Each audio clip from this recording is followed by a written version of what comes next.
नमस्कार दोस्तों, आज हम बात करने वाले हैं इंडियन बैंकिंग के अगले बड़े चैप्टर की, जहां गवर्नमेंट एक बार फिर से पब्लिक सेक्टर बैंक्स को मर्ज करने की तैयारी कर रही है।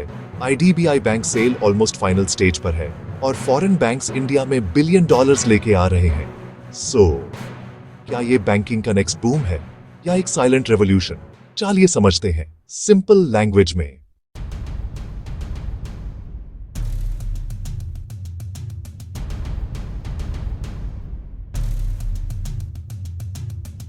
2019 में जब 10 पब्लिक सेक्टर बैंक्स मर्ज हुए थे, तब लग रहा था कंसोलिडेशन स्टोरी खत्म हो गई है। लेकिन अब 2025 में राउंड 2 शुरू हो रहा है। गवर्नमेंट 3-4 छोटी पीएसबीज को बड़े बैंक्स के साथ मर्ज करने की प्लानिंग कर रही है। गोल सिंपल है, ग्लोबल चैंपियन बैंक्स बनाना जो बड़े बड़े इंफ्रा प्रोजेक्ट्स को फंड कर सकें। 2 ऐसे पब्लिक सेक्टर बैंक्स बनाए जा रहे हैं जो दुनिया के टॉप 20 बैंक्स में शामिल होने लायक हो।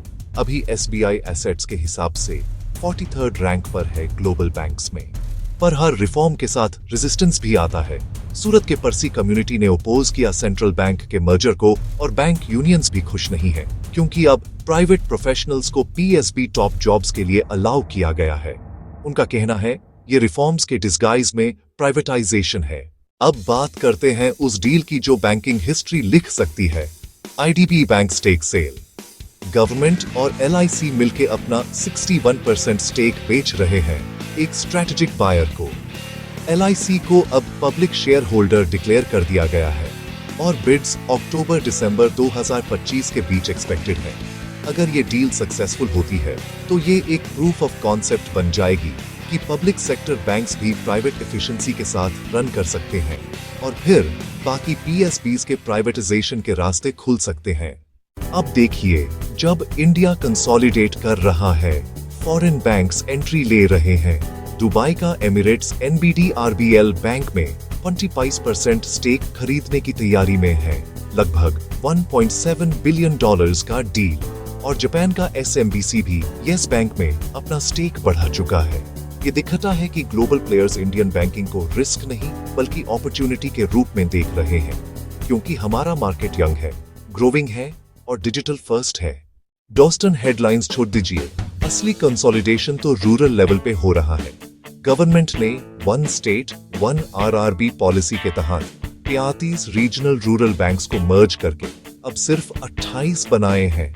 ऑब्जेक्टिव है बेटर एफिशिएंसी, ज्यादा क्रेडिट रीच और डिजिटल ट्रांसफॉर्मेशन।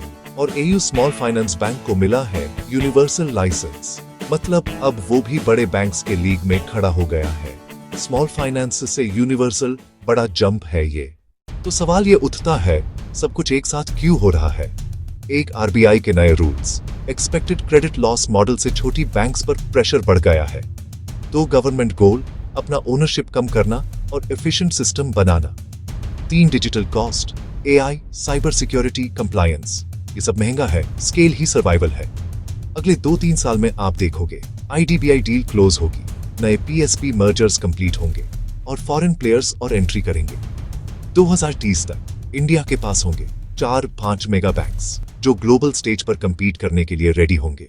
तो दोस्तों, आपको क्या लगता है, ये बैंकिंग कंसोलिडेशन से हमारे बैंक्स और स्ट्रॉन्ग बनेंगे या छोटे बैंक्स की आइडेंटिटी खत्म हो जाएगी?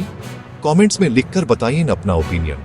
अगर वीडियो पसंद आई हो तो लाइक करो, शेयर करो अपने फाइनेंस इंटरेस्टेड दोस्तों के साथ और सब्सक्राइब करो ऐसे ही स्मार्ट एक्सप्लेनर्स के लिए। मैं हूं अविनाश कुमार, मिलते हैं नेक्स्ट वीडियो में। तब तक के लिए जय हिंद और सेफ इन्वेस्टिंग।